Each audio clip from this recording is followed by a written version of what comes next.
The Padres salvage a lackluster weekend with a series win over the Giants. But is there trouble brewing? Is it time to bench Arraez and put O'Hearn in his place? We're going to talk about all of that and more on this episode of Padres Talking Padres. Hello, everybody, and welcome to Padres Talking Padres, your favorite podcast hosted exclusively by real fathers. My name is Jay, and with us tonight, as always, is the wonderful Jack and Jerry. Gentlemen, how are you doing tonight? Hey, didn't we used to have music for this? We did. I've lost it. I was looking for it right before this show, and I couldn't find it. I'm about ready to start humming, you know. I've got other songs, but those are for my other podcast. I can't find the other one. We need to get what we need to do is we need to get a tape of John McNamara's band. Yeah, that's what we need. Yeah, sure. I don't think Jay knows John McNamara's band. But gentlemen, it's not. If I could just say, We used to have a manager named John McNamara, and there used to be a band out there. He had a tuba, and they'd ride. We're losing viewers. The crowd of 500 would go crazy with John McNamara's band. We're down to 0. We had viewers to start, and then the McNamara band stuff, and now we're just down to. Well, that's Jerry's fault. So I gotta admit, after this weekend on Sunday, I almost was like going to text you guys, like, should we do a stream to talk about the absolute just crap fest that was this weekend in Padres baseball? Would have probably got a lot of viewers because probably there were a lot of angry people. Because I wanted a space to vent and complain, but alas, didn't have it, and we had the Giants, and we lost the Monday game, and I was like, God, are we ever going to win a game again? I felt like Frank Fleming, poor soul. People just watch that in case he has a heart attack. I know. I'm just like, I worry about his teeth. I mean, I know the heart thing, but like the way he bites down on things, like your teeth can only take so much abuse. It's too long of a season to be that angry all the time. Yeah. Anyway, just saying. That's what I felt like after the Dodgers series. But we come back and win 3 games to win a 4-game set against the Giants. Gentlemen, how are we feeling about our Padres losing record since the last time we did this show last? Yeah, 3-4. Yeah, 3-4. Nobody guessed that. No, nobody guessed that. Jerry, why don't you jump in? What's your thoughts? Well, I mean, I feel fine because I do. We're 6-4 out of the 13-game homestand or the 13 games, so we're right where I thought we would be. Now, of course, I'd like to have beaten the Dodgers 1 game out of the 3, but the bottom line is 2 of the games were absolutely close. There was one bomb out. I mean, so the other 2, it's like, I mean, look, there's no more moral victories this year. You're getting to that point where it's like there's no more moral victories. They beat us. They beat us with the home run ball like they usually do. Look, there's no whitewashing the whole series. We're 2. Yeah, we were just bad. We're 2-8. We're 2-8 against the Dodgers this year. Whereas last year we beat them. It was I believe 7-6. So. Yeah, but that being said, here we sit going into a 3-game series, and we're 1 game behind the Dodgers. So the Padres have the easiest schedule left from this point forward. So it's time to keep going. We got 37 games, I believe it is, left. I feel great. I really do. And the team's performing very well. Still always worried about starting pitching more from the injury standpoint than anything else. Yep, being down. Feel great. Feel great. I had a little Sunday hangover. I'm not going to sit here and say I was all rosy and cheery on Sunday night, but the bottom line is I took it in perspective that, hey, that's a good thing we swept the Giants coming into it. So at that point, we were 3-3 on a tough stretch. Yep. No, that's fair. Very fair. Jack, how about you? Out of all of us, probably the most Frank emotionally. Emotionally. Actually, I wasn't. Yeah, you were good. I wasn't upset. I mean, when you watch the picture, you got Hugh Darvish, you think, okay, he's a smart pitcher, smart guy, and then he has Freeman 0-2, and then just pipes one right down the middle. You're like going, And then it was Andy Pajes had Yeah, 0-2, and boom! I was like going, well, we're down 4-0. That's nice. That's great against the Dodgers.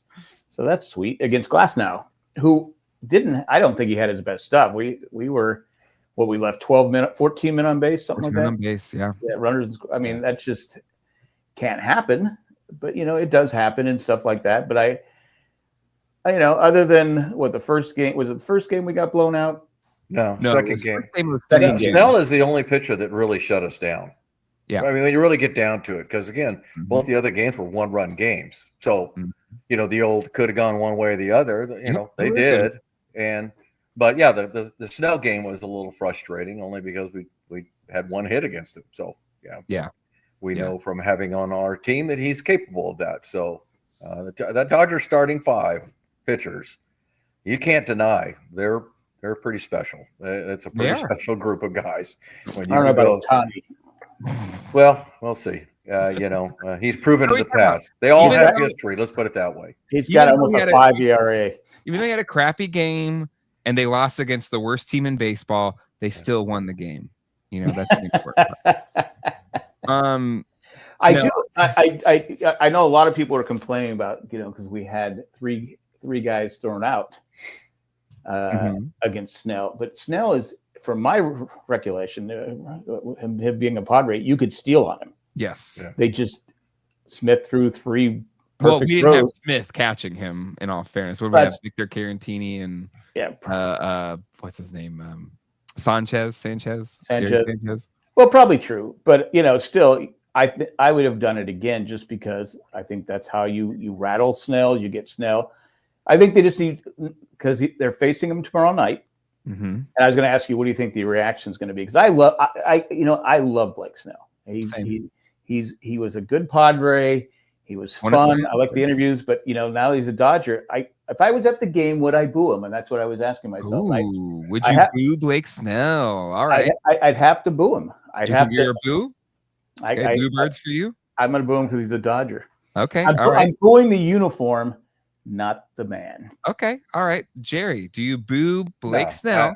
I just a beloved Padre, but he went to the Dodgers. It doesn't matter to me. I'm just not a booer, I guess you say. I really don't. I mean, to me, it's like I have respect for all the guys out there. I have respect for the fact that they can go to. He went to the Giants first. I didn't boo him there. He's on the Dodgers. I don't. Well, he didn't pitch against us at home. Yeah, but my big thing is I'm more of a cheer for my team kind of guy. But again, I'm just different and everything. Do I hope we shell him? Of course. I hope we riddle him. I mean that's the game. And I don't have any problem. I know some people in the past, when a guy makes his first appearance, they give him a nice clapping. Like, hey, thanks for what you did for us. And then after that, it's like, well, sorry, all bets are off now. So. Honestly, I hope we shell him. I mean, I hope we can him in the first inning and we score 8 runs. So I would say any other team, and I think he got a little video and stuff last year with the Giants. He didn't pitch. They did a little thing for him, and he got cheering and stuff. And I think the most perfect way to respond, to do that, is how the Astros fans treated Alex Bregman. He came back, played there. They gave him a standing ovation for his first at bat, and then he hit a home run. And then from that point on, they booed him. I think that's perfect. It's like, thank you for your service. Yeah. And now we're gonna boo you. I just don't know if there's a specific way to do it. I think everybody's got their own. Idealism of how do I handle this situation? I mean, I always think that's why I'm at it. When Trevor Hoffman came back as a Brewer, do I boo him? Well, that was different though. The Padres traded him. Yeah. I mean, he didn't. He did. I mean, he should have never been traded. To be honest with you, but that's just different ownership group. Then I know, but but again, I love Blake. I love Snellzilla, whatever his name is. Snellzilla. It's going to be weird. I mean, even though I've seen him in a Dodger uniform already, it's just going to be weird seeing him at Petco. He looks even more tired though. He's got gaming all night. He just keeps looking more and more tired. He's got those bags. I mean, he just bags for days, and he looks like he's 50. But I mean, I got bags myself, but he's against us. again, I think if we'd have to make him work. Yes. That's how you have to beat Blake Snell. You have to get up the pitch count. You have to get him frustrated, and that's the way to beat him. Same way you try to beat Cease, just get him frustrated. Yeah, and I think the plan is the same as when we went to the Dodger Stadium. It's like, let's get to their bullpen. You got Yamamoto, and you got who's the other one? Glasnow and Snell. So again, you can't find a way to get around the Dodger starting pitching because no matter what you think, like every one of these guys has got a very successful history when they're healthy, which is what we all questioned at the beginning of the year. It's like, well, great if they're all there, but and sure enough, pretty much every one of them has been on the DL for some time this year. But their bullpen, even though they had a good snip against us in the first series, is still the best way to go and beat them. And we're playing at Petco, which the ball doesn't carry as much. So let's just hope that we keep it a little bit better in the ballpark than the last time. Because again, I think that was really the key to why we lost to them. 5 home runs to 2. That's what makes them the Dodgers. They are a power hitting team, and we're more of a let's just keep runs, keep it going like we did today, where it's just hit after walk after hit, put some pressure on them. Well, in the three game series, they had 15 hits and 14 runs. Yeah. So they only averaged 5 hits a game. Well, in this game, there was like 75 walks. It was. Oh my God! It was. Okay, let's. Brutal. I think it's a great way to segue into the main topic of this episode. If people clicked on this episode because they saw the thumbnail, which is a little spicy for some people. Oz is in the chat. Hello, Oz. Good to see you. And it's this. It's been brewing for a while, right? And it's been a topic even within our group. And we touched on this last week of the, what do you do with Arraez? Should he still be in the 2 spot? And I think in conclusion, Jerry was like, in Shildt, we trust. We've gotten this far. We're winning games. And he's a 3-time batting champ. I'm going to trust Mike Shildt. And then I think for Jack and I, we're more in the camp of we would rather have a more productive person maybe in that 2 spot. Then also for me, I think Tatis would have better pitches to hit and get more slug if he has somebody with more slug behind him. But it kind of bubbled up even beyond just our little show or even the broader Twitter community when with Merrill going out with the ankle problem Monday, you thought, okay, this is perfect. O'Hearn had a pitch hit home run against the left-hander. This is the time to bring in O'Hearn and Sheets. And even still opted not to bring in O'Hearn and start Bryce Johnson instead. And when asked about it, I think it was AJ Cassavell in the pregame. Shildt got a little snippy, saying, "Well, where would you start him?" And but the hand was forced a little bit. He got ejected, put in O'Hearn, hits a home run, pitch hit home run against a left-hander. And then the next game, you put in O'Hearn and Sheets. Yes, yesterday you had 5 home runs, most home runs by the Padres since or not at Coors Field this season, with Sheets getting 2, O'Hearn getting 1, Manny Machado getting 1, 4. Thank you. And so the question I think that is now at our doorstep is does it when Merrill comes back? Is the best lineup the Padres can put out one where Arraez is sitting on the bench? And so that's the question that I have for you, gentlemen. And Jack, I'll let you have first pass at this. I think it depends on who's pitching, but I think Ryan O'Hearn has to be in the lineup every day. He just has. I mean, if you look at his, I've noticed his face when he's batting, and he has that look like I'm going to kill you. So, I mean, seriously, if you see him, he doesn't smile. He's angry. Yeah, he's got that attitude. I also think he should be playing first base because they all say he's the better defensive first base. He's top 3, I think, in defensive run save. Even though Arraez has played well there. Yeah. This is for you're coming down the home stretch. This is for the ring. You got to put. I don't have a problem with Arraez DHing, But I think you put your best defense out there, and it's O'Hearn at first base, and he's got to be in the lineup. And if you can get Shildt in there as much as possible, because you look at we've talked about it all year long, and even last year. You look at the Dodger lineup, you go, God, those names just don't, except the top 4. You go, wow, the rest, but they can all hit home runs. Shildt yesterday, 2 home runs. O'Hearn had another home run. Was it Manny had the other one? Yeah.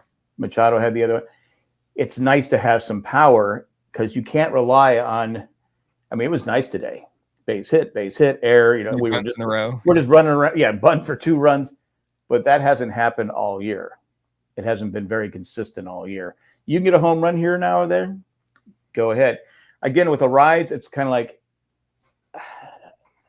Again, he had 2 hits today, and it looked like the old Arraez, where he's just kind of slapping at the ball and drilling for a base hit. But I think at this point, especially against teams like the Dodgers, because when we fall behind, I mean, we were 4-0 on Sunday. We came back to tie it. And of course, then Suarez gave up it just takes us so long to come back. Yep. Whereas you get power through the lineup. And also I think it affects the pitcher because the pitcher has to be thinking, all right, I can't walk this guy. I can't walk Tatis because I have O'Hearn behind him. Yeah. So anyway, that would be me. But I'm not Mike Shildt, and Shildt is a good manager, so I guess I gotta trust him. But anyway.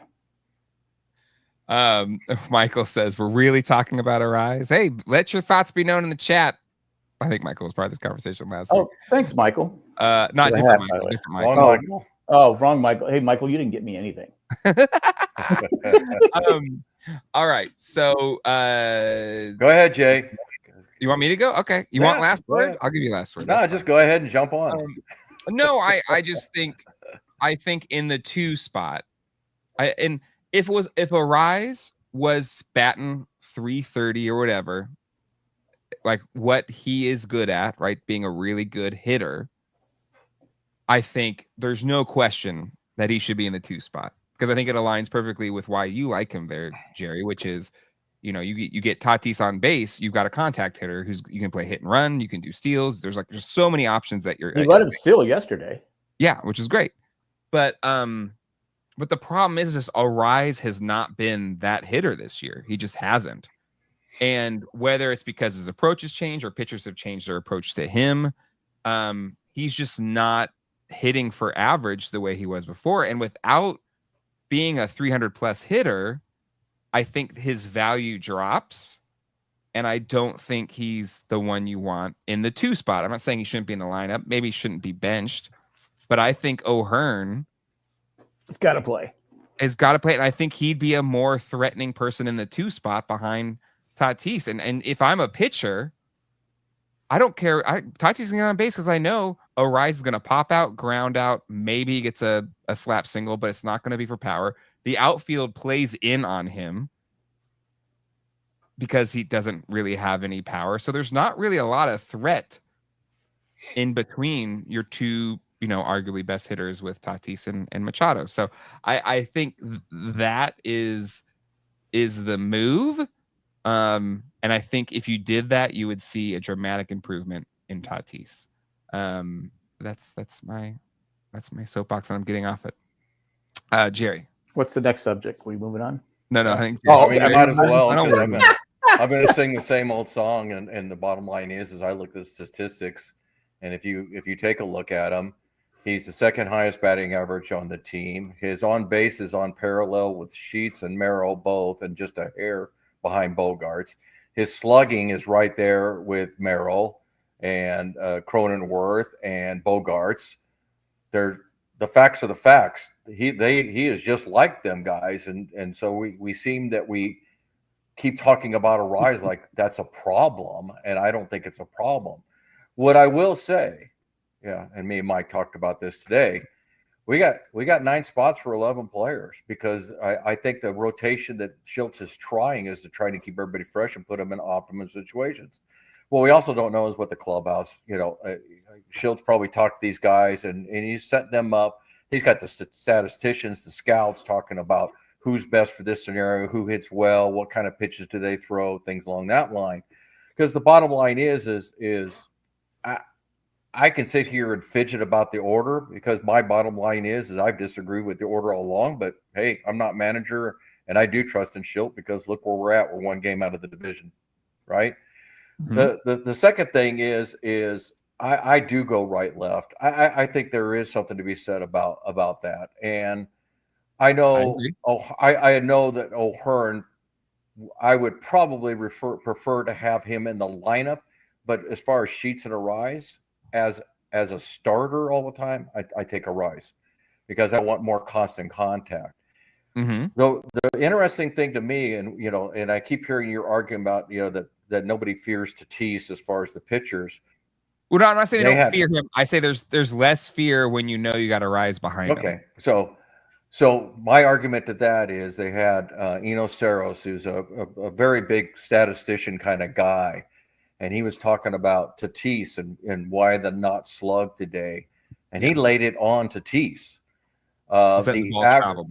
It's the whole ball travel because the problem is that the average swing of optimum swing is 30 inches away from your body. And so if you think of the pendulum of the bat, it's that perfect center there. But for power hitters, it's 36%. So he didn't go all through the names, but he says there is an absolute lift in slug when you get to the guys who hit that 36 inches away, which means that you're catching it on the way up. Tatis is at 27%. He's hitting the ball on the ground because he's not hitting it at its optimum place. It has nothing to do with the pitches. It has to do with his swing and his mechanisms. Now, having said that, I'm going to sit here and say the same thing I've been saying all along. Tatis is taking on the leadoff position in a serious way that he feels like his role is to get on base, period. And I think he's done a marvelous job of that. What I want from him would to be bat second or third. But that's not what Shildt wants out of him. And you know what? The guy's doing a great job, and here we sit one game out. So that's my arguments. I will say today, and was it yesterday? Tatis was pulling the ball more. I mean, pulling it with some authority. I mean, not just grounding out. I mean, he was smacking the ball down the. So he's been crushing it for like a week now. So maybe that's just. But yeah, but a lot of times he goes opposite way all the time. It seems like now he's starting to pull the ball. And I know Jay saw it on Twitter. There was a thing where someone posted the Padres from the second spot in the batting order are 26 out of 30 teams in production. Yeah. So you go like that. And also with O'Hearn, wait. Okay. With O'Hearn batting second, if someone hits Tatis, he's closer to the pitcher. Arraez, come on, let's face it. Arraez doesn't scare anybody. O'Hearn, he's imposing. He's intimidating. He doesn't crack a smile when he's up. He's like the nicest guy. When that game goes on, he's got game face, and so I think would protect Tatis. Hey, a little something for the having some size behind. I gotta say, Jack, that's a new spin I've never heard before. But well, there you go. Kind of neat. And have you met my friend? I'm not naive enough to think that if you switch the order around, that there could be differences in the way people are pitched to and treated and all that kind of stuff. I just don't think it's as big of a deal as being made out by Twitter and all these other people. I really don't. I talked to Michael a lot, about the lineup, and I think we've come to an agreement. It's like, the old 9 guys and 11 guys in 9 spots. I don't think we've ever had this problem before. Even last year, we didn't have this problem. I think we had a 10th guy outside of our catcher, which really wasn't much either, except for Higgy. Every once in a while would go on a few games of explosion, but not as an everyday catcher. But I do feel like Shildt's got a tough job to get everybody and to keep everybody fresh too, because sitting somebody for 3 or 4 games, that's tough on that guy, and then you do need him. So, well, yeah. I think the fans were frustrated with the fact that O'Hearn was just sitting there. Yeah. I mean, he gave up a lot. You did give up a lot for both players. Yeah. But he was just sitting there, and you're like going, okay, well, what's the deal here? He was an all-star. Yeah, but what a guy to come off the bench if you need him, though. You know, Well, and the bottom line is, I Arraez think could Shilt's too. response was, he's at that time they played 13 games. He said he started 9 of them, and he's been in every game. How many has Arraez started though? Did Arraez start 13 of them? Maybe Arraez needs a break. I don't know. I can't get over your guys' hate fest with It's not Arraez. hate. I love Arraez. No, it truly is. You guys don't. I hear it. You guys just want Arraez gone. No. No. Yeah. What do you want to play him then? When I said what did I say? I said, you put Sheets in, and Merrill's back, and you put a Hornet first. Where do you want to rise? They can flip flop on a DH. Flip on the bench. You're telling me you're in a pinch hitter situation. You have people on base, and you can bring in one of the best contact hitters in the league. That sounds pretty good. Well, if he's the best contact hitter in the league, then why don't you want him starting? Well, I'm saying he has to start all the time. To your point, like give people rest. He isn't like you brought in a guy that is having a career year and is a contract year, and you're not using him as much as a guy that isn't performing as well. And when you say you'd want the better defensive player playing than the second best defensive player, don't you put your best out there? Just as much as like I would rather have Jake Cronenworth out there because he's a better defender, and he actually gets on base more than Arraez does, right? So I think it's one of those things where I'm not saying that I hate Arraez. I just think for the same reason Sheets isn't playing every single day, I think there needs to be a balance there where Arraez has been still starting every single game, and you have Slug that's been sitting on the bench more. Well, the problem is your team needs to hit more home runs. Then there needs to be a better rotation and balance for your Slug that's been sitting on the bench more than your contact hitters. We got plenty of contact hitters. So now you're against the Petco way of hitting. I'm not against it. But when you got a couple so now we're going back. Now we're going back to let's put the guys that strike out more and hit home runs every once in a while. One guy, that's it. Just one. Just give me a little. I keep hearing this home run thing, this slugging, this home run thing, and everything.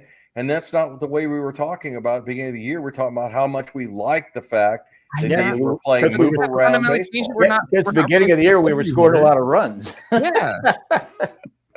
And in the playoffs, you need to. I think the reason why early in the season I was not as worried about it is because last season, and it made sense, it was colder at Petco, and we're going for line drives. And once it gets warmer, those line drives will turn into home runs. And it happened, right? We went from almost last in home runs into June, and then we end up, I think, top 10 in home runs by the time the postseason came. That power surge hasn't happened. And for whatever reason, we're not hitting line drives like we were last season. So that's all Arraez's problem. I don't think it's Arraez's problem. I think he's the poster child, maybe.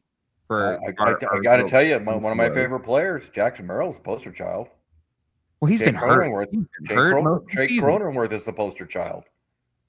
I mean, you got like 3 or 4 guys that like where are the home runs if you want to get down that list.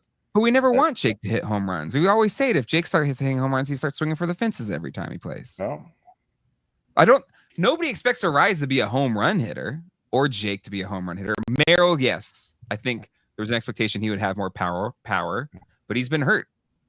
He's had several stints, and he got sick. We got some stomach illness. He's having a down year. Well, he has they showed it today where he stumbled in the box. Yeah. He twisted his ankle. He twisted his ankle. I mean, it's just. He wants to play. They interviewed him. He goes, it's not up to me. It's up to the management. He goes, he wants to play, and now you got to respect that. But like I said, what I said with Arraez, if you remember my statement, I go, I have no problem with him DHing. I said that. I go, but if you have a better first baseman, I want the best defensive first baseman. Because you saw how many errors has he made? How many errors has he made? What's his range? Who's the better first baseman?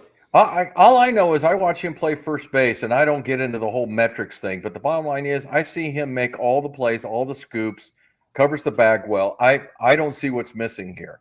I really don't, except for the fact that he's not 6'5".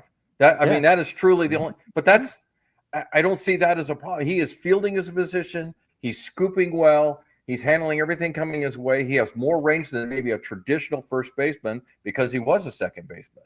So but he was. I just don't see it. But I'm sorry. You need to give me examples of why he is a bad first baseman. I never said he was a bad first baseman. I said I would start the better first baseman. Yeah. And everybody says the better first baseman. Everybody says it's O'Hearn. Everybody. 7 outs. So you're putting words in my mouth. I never once said bad for. In fact, I said. Before this, I said he's played great. He's played above. Whatever I said. I said I didn't say he was bad. I said I want the best first baseman. I want the best second baseman. I want the best shortstop, best third baseman. Yeah. That's why I want Merrill in center field. You saw today what happened with Tatis. Mm-hmm. It is a stark difference, our outfield without Merrill out there. Yeah. I think Laureano is a perfectly fine Laureano. And then you got Laureano in center, and then you have Sheets in left field, and there was a very playable ball that he missed in that inning that kind of went awry. And I think Laureano, last year with Merrill, when Merrill wasn't taking charge, and he was letting Tatis kind of, rule the world. Center fielder, you're the quarterback out there. Mm-hmm. And Laureano didn't. I don't know what happened, but Tatis thought he was coming over. Yeah, it's good in communication. It still should have been an error, not a triple. Yeah, I don't know how that. I got the hiccups. I hate that official scoring it. First, it was butchered. Second, it hit off his glove. Yeah. Anyway. So at the end of the day, Jerry, you are right. It's not our decision. But I think at the very least, O'Hearn has earned the right to be playing most every single day, and not. Yeah, I think I said at the front, I don't disagree with that. It's not to me on whether or not O'Hearn should be playing. I think the question actually is more of who should play between Arraez and Sheets, and I think that's very dependent on what kind of a. I really do believe that I really do believe that Sheets should play more against right-handers instead of left-handers. Because Arraez doesn't seem to matter if it's righty or lefty, being a slap hitter, as you call it. Well, he has struggled this year against left-handers. Yeah, but the bottom line is, again, the guy's got a 2.7% strikeout rate, so the guy's going to put the ball in play. And to me, that's better than sending in a left-hander. And no offense to Sheets, he's been awesome against right-handers, but to send a guy up there so he can either strike out or maybe hit a home run, maybe so. Yeah, that's why I said I would put Arraez at DH. Well, yeah, again, this goes to clubhouse things because I know from last year. This was last year that the conversation came out that he does not like the DH. Yeah, at all. It feels like it takes. I'll be honest with you. I don't blame him. I mean, playing adult baseball, I did it. It's boring. Yeah. It's hard to get a rhythm. DH is such a special position. We always just kind of joke about, well, just take the worst, fielder and put him in the DH and everything. But it's a specialized position because you have to be able to keep that focus there. So, well, I think there's another DH that's really good, but I think he keeps himself occupied by making bets. But I could be wrong. Yeah. It was funny. Every time, what was that? The money line on his starts where it's like plus 170, he always loses. Ohtani. Yeah. Something of note there. And he got smacked. So I know you just flashed it up there, and not just because he's my friend, but I think Michael makes a good point because this is what the conclusion of our discussion this morning was. It's just the fact that we're talking about these little lineup things and who should play. I agree. We have an incredible team now. That AJ gave Shildt what he needed. Now, how he manages it, again, I trust in Shildt until I don't. And the bottom line is he's got a great history of second halves, and he's proven it year after year. This is not like only a couple of years. This is his 5th year, and look at what they're doing now. I mean, we're a game out of first, man. I mean, that's exciting to me, and I just hope San Diego fans can embrace it instead of being like Dodger fans, like complaining about every little thing that goes wrong. And it's like, come on, guys. We're winning most of our games here, Padres Twitter was complaining about Shildt in the Dodger series, and I didn't see it. I go, well, you really can't blame him when 2 pitchers give up 4 or 5 runs in the first inning. I mean, what are you going to do? Well, it's one of those things, I think, for the Dodgers series where, and I agree, Padres Twitter everywhere has been insufferable this year. But I think it's because you're winning. Well, you're winning, but also I think the other part of it is there was a collective trauma for Padre fans last postseason, right? And people process those things in different ways, but that was a choke job of San Diego proportions. Like we have the specter, especially on the Chargers side, of having the better team choke it in the playoffs. Okay.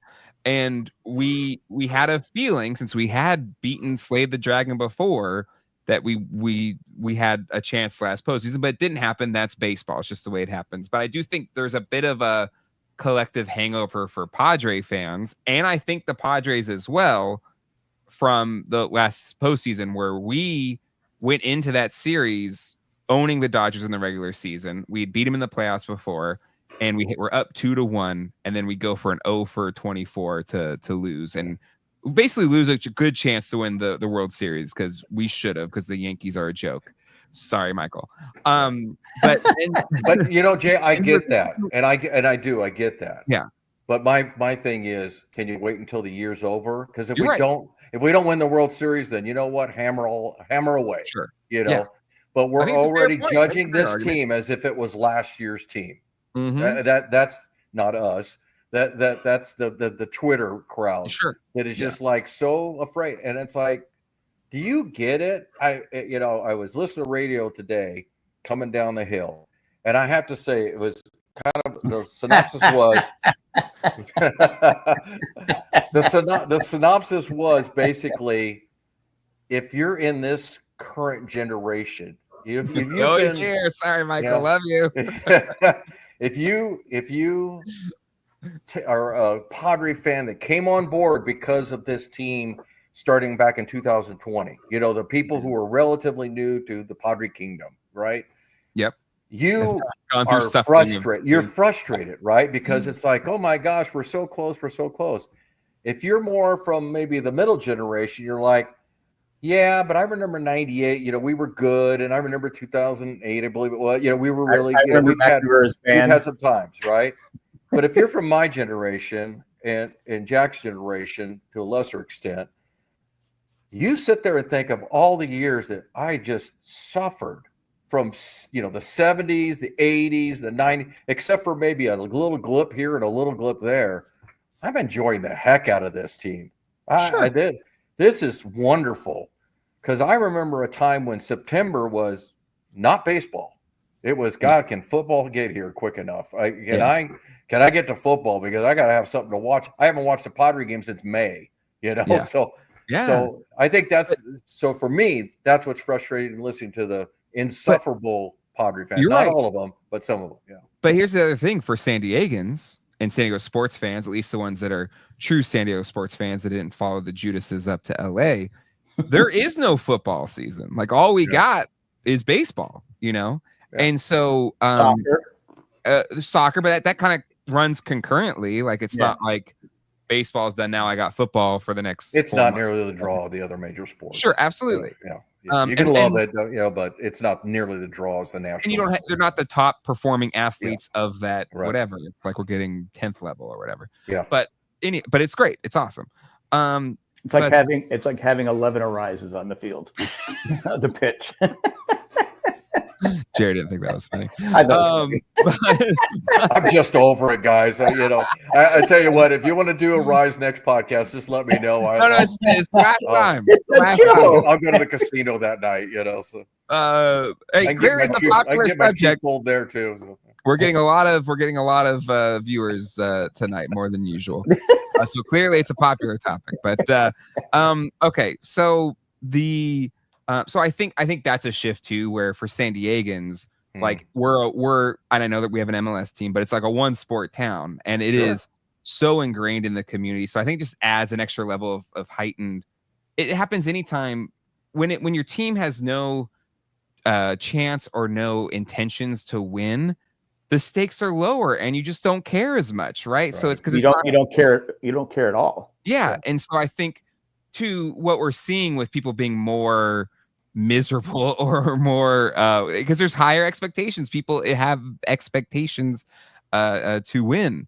Well, But the thing I would say about that, though, guys, is that people who are like that have no clue what baseball is like. It's 162 games. It is totally unfair. I don't care if you go get to pick 9 guys that you want to play on your team. You will lose a game. And I think that's the part to me that's kind of annoying. It's like, of course they want to win every game, but the best anybody's ever done is 112 wins, which is insane. 112 and 50. That's the best any team has ever done in the history of baseball. And you lost 50 games. And I guarantee you that of those 50, there's probably, at least a handful that you're like, oh, we should have won that game and everything. But to me, it's the season. And the fact that we're 1 game back, it's like, yeah, be a little frustrated with a given night and everything. But to come on and basically want to just stir everything up and we should change everything and we should jettison this guy and trade this guy. Oh, we can't do it. We'll do it anyway. DFA the guy. You're losing people. You're losing people. But this is the thing, though, and Michael Traverso can back me up. But this is what having a competitive baseball team is. You're going to have parts of the fandom that get frustrated because this isn't a new thing. Yankees fans have been around for 100 years or whatever, and they've been competitive for the grand majority of their existence. And you could go back decades and decades, and read New York Post or whatever, the expectations for them and the level of frustration if they're not winning consistently is always there. And I think for us Padre fans that have lived through the bad years where it's like, they win, they lose, whatever, but there are lovable losers or whatever. I think we're not used to fandom when it's at this. We're not conditioned the way New York fans are, or maybe not Dodger fans, but I'm just that level of intensity and fandom we have not had. Jack, go ahead. I have no problem with it except for the hatefulness, but go ahead, Jack. I'm sorry. I had to look it up because I thought the Mariners had 116 wins. In 2001, they were 116 and 46. The 1906 Cubs were 116 and 36. So most wins 100. Yeah, but I was going, wait, I'm pretty sure the Mariners ended up choking, losing. Losing. So and their fans were pissed off. I think going back to Twitter, I think part of the problem is you have ever since the Padres went 0 for 24, and then the Dodgers went on to win the World Series. The worst case scenario? Who chirps in on everything you could be talking about something completely not the Dodgers, and they come in there. Now I'm old enough to go, yeah, whatever. I'm just gonna let it go. We had to suffer under McCounts or whatever his name is. Yeah, okay, whatever. But I think a lot of the new fans are just, again, they don't. Again, like Jerry said, they may not understand the game of baseball. They may not understand it's 162 games. It's a long season. I give them credit for going to the games. Yeah, I mean that stadium is packed every night. I mean, it just they're going to break their record over the weekend. Yeah, it's amazing. Sellouts. Yeah, and I think it's part of the reason is they're competitive, but also part of it's that they kept Tatis, they've locked up Merrill, they locked up Cronenworth, they locked up Manny Machado. People can say, oh, those are bad contracts or Bogarts, and no, those players, and that's a big deal because again, like Jerry and I, and Jay remembers too. It's how many times you get a player, you go, oh, I like this guy. Oh, he's gone already. Oh, okay, well, yeah. And I get, I know I'm not Pollyannish and think that everybody's going to be, positive and all that kind of stuff. I've lived in this world too long to realize that there's always going to be the people who are going to be negative no matter what goes on. I mean, if you win 12-1, they're wondering why you didn't win 14-1. There's those kind of people. I just don't. I guess my thing is I don't understand the hate towards your own team and your own manager. I get the not liking an opposing team like the Dodgers or the Rockies. I get that. To me, that's part of fandom. It's like, of course, I don't want the Dodgers to beat us. I hate the Dodgers, and I get that. But like you said, Jack, I usually make a mistake when I go in and the Padres have lost 2 or 3 in a row of looking at Twitter too long, and you see people are basically just I mean, they're just dumping on Shildt, and I'm just like, you guys realize how lucky we are to have this guy as our manager right now? Some people want to get rid of him. I just don't get it. Like, what do you want from this guy? But again, they don't remember all the bad managers we had. I mean, and that's my point about the 2020 and above versus the people who maybe were a little bit, in the 90s and 2000s, and then people who go all the way back. You're right, Jack. I'll say this: if Shildt was manager in 2023, we make the playoffs. Yeah, agreed. I agree. Because I think Bob Melvin is just. There was a video of yesterday with he's on my team. Doing my Bob Melvin imitation. Willie Adames. Yeah, he's talking to Melvin, and he's obviously saying something. And Melvin went and kind of looked and just started watching the game again. I go, here's one of your star players talking to you, and you're just blowing him off. Yeah, you're just blowing. You're like, I can't wait for this season to end. I'm like going. I go, that's just. And he wasn't screaming at him. He was just talking to him. And you could tell that Melvin wanted nothing to do with him. Yes, that's why his name is Sleepy Bob. And I honestly believe. I always like that one that you put together, Jack, when, here's Bob Melvin having sex. Here's Bob Melvin managing the Padres. He doesn't change his, like I said, he's a nice guy. Yeah. But I don't think he's a good manager. But he's not a great manager. Think so anymore. I really, I'm so glad he left to go to the Giants. Yeah. Because what a stark difference. And I agree. Like, I can be frustrated with decisions that Shildt makes, but it is a night and day difference, and we are lucky to have him. Honestly. Yeah. Well, you're always going to be. I mean, there's that's the name of the game. We could have Aaron Boone. It could be worse. Yeah. Everyone makes mistakes. Every manager makes mistakes, and it's just how many mistakes do they make? It's like everything is transparent on the field. It's like going to the replay booth. They need to start showing those guys instead of just showing a shadow. We need to see who those guys are. The umpires are on the field. They make a mistake. There's no hiding. Yeah. These replay guys, you're like going. Sometimes you're like going, all right, what? I mean, like today, what took so long with Manny? Well, it's like Shildt said when the home run. It says, why did it take 2 minutes and 40 seconds to determine that? Like, if it's not instantly clear, then move on, And you're looking for literally, they must have been looking for a fingernail or something because it's just ridiculous. But the other thing about managers, and I will say this, there are different types of managers. So I remember people used to complain, and I think it was Andy Green that would always change the lineup. And then you got like Bud Black, who never changed the lineup, And you had Bruce Bochy, who changed the lineup. So a lot of times people don't like managers because of their managing style. It doesn't matter what happens.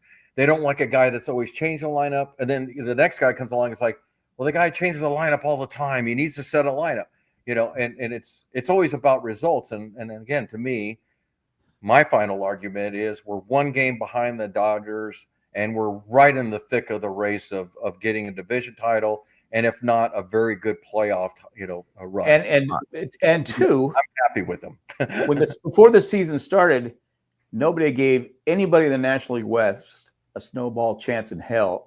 The Dodgers were going to win it by 20 games because their team was so loaded. And what are your goals every year with a team, right? Make the playoffs. I don't care where you're at. 1 to 6 does not matter. Make the playoffs. If you make the playoffs, you now playoffs. And it's been proven. That's the thing. It's just, unfortunately, it's just like football now. You can be 1 through 16 and still win, the Super Bowl. Not as bad as the NBA and NHL. No, but you can be 1 through 12, or no, it's 1 through 13 or 12, and you can win the World Series. So just be one of those 12. Yeah. And only 18 don't make it. Yeah. It's very true. It's very true. Let's talk about a bit of big news. Big news beyond this season. Apparently, we could have ourselves a true blue network deal. The MLB and ESPN have an agreement for the network to sell all out of market and some in market games. The Padres are included among 4 other teams to be ESPN own and run their in-market and out-of-market games. Who's the announcers? It would be the same announcers. Okay, all right. Team pays and does the announcers. But ESPN would be the provider for those games. And Eric Grupner, I believe, was on Ben and Woods. Was it last week? And he said there was a deal in the works on the horizon that would give the Padres way more capital to spend next season once it's finalized. So if we're connecting dots to this agreement, which is supposed to be announced in September, and what Grupner said last week, what's our thoughts of the Padres finally getting a network, or at least getting a TV deal with ESPN that could give them some more money? Jack, why don't you go first here? Anything with more money, anything positive like that, and this ownership has proven that they'll spend it. So they're not just going to put it in their pockets and run. So that's exciting. I mean, I knew nothing about that. Hadn't even heard it. Oh, really? Yeah. I'd heard it on the radio show that I listened to, and I'm going to hold out. It's devil's in the details, because it can be exciting until you see maybe the number attached or whatever. But the fact that Eric Grupner was alluding to it encourages you, because obviously he's got to be involved for this to happen. It's not like MLB is going to make this agreement for him, right? Mm-hmm. The other thing is how is your streaming going to work? Are you going to start blacking out games at home? Things like that. That's the kind of stuff that I still kind of need to see. The details of, is this how drastic? And I asked the same thing, Jack. It's like, well, if we're getting rid of Orsello and Grant, then no. I don't want to do it. I mean, I like to watch my games for entertainment. So I kind of want to hold off until we see the details. I'm not a big ESPN fan. In fact, I'm not much of one at all. But as long as you know what, I think we should do a 3-man in the booth, and had Harold Reynolds join John and Mud. Yeah. And it's been nice being on with you guys. So I think Oz is really pushing this Padre Discord thing. Yeah, we'll get it. I promise. Next week, Oz, I will have a Padres Talking Padres Discord ready to go, and we'll share it out to all of you here. We have over 10 people watching right now, and we've had hundreds watch after we finish recording. So we'll make a Padres Discord where it'll be a fun place to come talk Padres in between Padre Talking Padres episodes. Thoughts on ESPN has not been a very kind network to baseball for a while. Really now. Bad baseball. Really bad baseball. Well, unfortunately, they only promote few teams. Yeah. Well, fortunately, what I hear is that they're just going to produce it, so it won't be their announcers. So, I mean, that's the biggest thing I have a problem with. Well, they've been restructuring their whole format because. But the thing that worries me the most out of all this, though, guys, is them taking over MLB. And yes, I don't like a couple of particular people on MLB as far as listening to them, but they have the resources, obviously, where it's 24/7. You're watching baseball stuff. And I do like to watch that. I do like watching some of the baseball programming. So I really don't want to lose that, where it ends up being ESPN covers baseball. Oh, just the games. That's it. Yeah. No, I believe the MLB network continues most of the same programming. I believe what they're saying is Sunday Night Baseball will either be Apple or NBC, and then the Home Run Derby, it looks like it's going to Netflix. That's kind of They need to eliminate the blackouts. I mean, I think that's the goal of this. Well, like I said, when the Padres play Washington or the Orioles, it's like there was one of the Oriole pitchers had a perfect game going. Mm-hmm. I go, I want to watch that. Oh, I can't watch it because I am in Raleigh and Baltimore is 5 hours away. So, of course, you should black it out. And I thought the pitcher got screwed. I thought it should have been an error, but that's just me. Yeah, agreed. Big Island bum, B. Kenny is a clown. I agree. He's kind of sucked. He owes Musgrove an apology. He does. ESPN has brought Chris Russo to the national level instead of leaving his nonsense as a New York only. I love Chris Russo. I love him. Come on, God. I know he's annoying. Mad Dog, jeez. That's like the local radio show in the mid morning to the afternoon. So corny. I love it. Jim Rome clones. I will listen. I'm like 50-50 with him. When he starts screaming, I'm like going, "Oh my God, shut up!" I love the absurdity of New Yorkers, and I feel like he encapsulates it. He's like a caricature of it, and I love. You know why I like? Well, then you probably like Stephen Austin too. Then, yeah. Which one's Stephen Austin? Or Stephen A. Smith?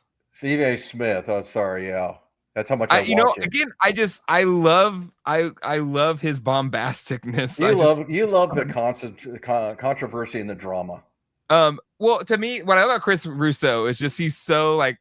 And then you got to. So what do you think about that? Go ahead. Just like he's talk to me. Yeah, it's like I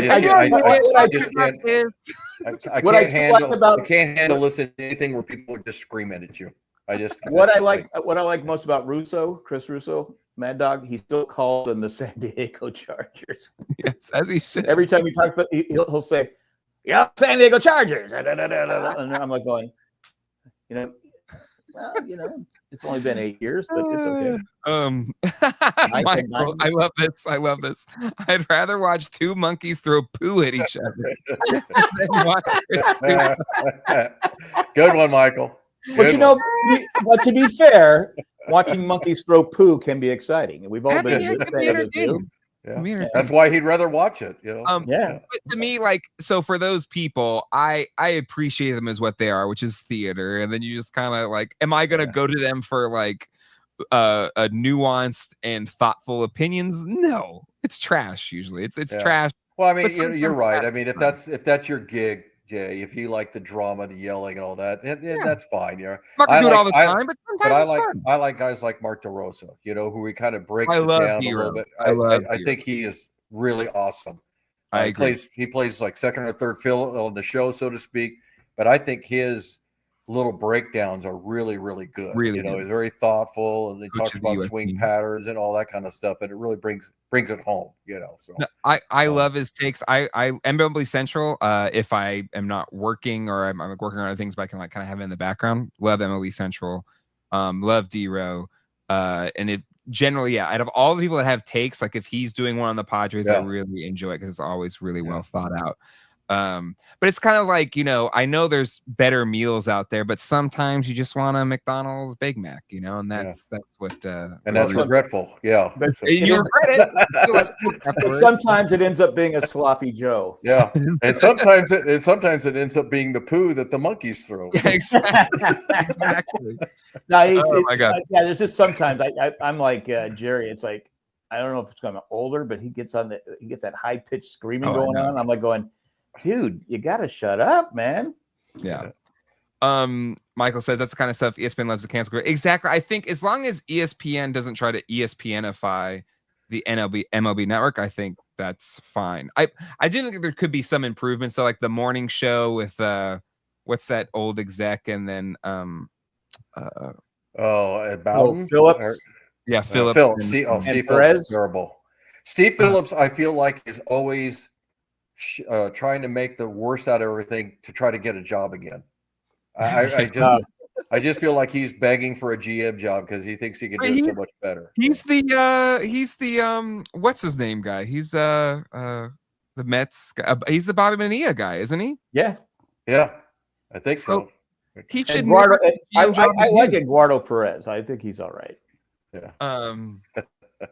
But anyway. Well, see, the problem with Steve Phillips, he never gives the Padres any credit. He doesn't. He has the most broadly. He falls to the sword. I mean, he just doesn't the Pierce Bronson.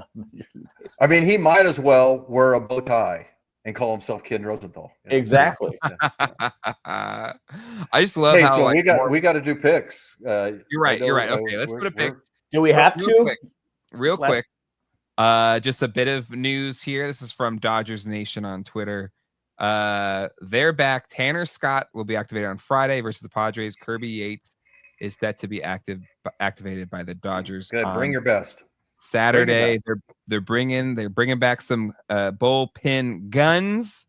Good. So I think I want to beat them at their best. I really do. I don't want anybody walking away. Yeah. I want to beat them at their worst. I just want to win. Well, that was last weekend and we choked it. So maybe we'll do better this You know weekend. what? Well, again, we win one more game and we've hit my goal, 7-6. So hey, there you go. I'm happy. There you go. Yep. All right. So let's talk about this next week. I believe, how many games do we have? 3 against the Dodgers, 3 against the Mariners, and then we get a day off. 6 games with a day off. Yep. I'll go 3. I'll go 3-3. I think that's probably a good bet there. Jerry, how about you? Well, probably goes against my nature on this one. I'm going to go 4-2 because I think we do take 2 from the Dodgers, and I think we take 2 from the Mariners.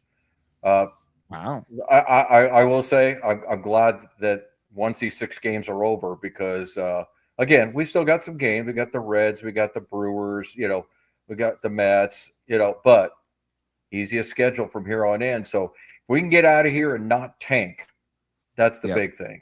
I mean, terrible time to go 0-6 would be right now, or 1-5. So but I enjoy yourself, Big Island Bum. I think we're gonna do good. I will. I also know somebody that's going to be at the Mariners series, so yeah. Oh, very nice. I gotta say, I'm a little worried. I hope we show up for the Dodger series, but the Mariners have owned us for a while now, and even though they're not playing great, I just worried about playing good at all. Yeah. I hope we can go 3-3. I think if we go 3-3, I'll be happy because, to Jerry, your point, it's pretty. Schedule after that, and we've done a good job of beating up on the bad teams this season. I don't think that, hopefully, knock on wood, doesn't change. Keep the ball in the ballpark on both these series. Both of these teams live and die by the power. So let's have our pitchers have a good starting pitchers have a good start. Please. Yeah. Nothing worse than you're getting all excited to watch the game. You sit down and go 4-0. Yes. Yeah. That was it. That's just, I was so excited for this weekend, and I was just like, I'm going to sit down. Kids are asleep. I got in bed early. So I just have Colleen was gone. So I had the house to myself, and I sit down and made some popcorn. And I was like, well, that sucked. And then just every game had that kind of feel to it. So hopefully you guys know this, but on the Saturday game, I had a party to go to. And so I literally didn't check in until it was 4-0. And I'm like, oh, well, I guess I won't have to worry about looking at the replay now. Well, that's why I told you. I don't know. Your party could be the worst one ever. It's still better than this game. Yeah, you did say that. All right. Well, that is going to do it, folks. A lot of new viewers today and for the past week or so. Hit the subscribe button and the bell so you don't miss it. We do these Thursday nights at 8:15 Eastern, 5:15 Pacific time. Keep the faith. Keep the faith. To Michael Big Island Bum Oz, Michael Traverso, and I think there's some big people in the chat tonight. Thank you so much for hanging out with us in the chat. We'll see you all next time. Hasta luego. And goodbye. Good night, folks, and thanks for your contributions. Arrivederci.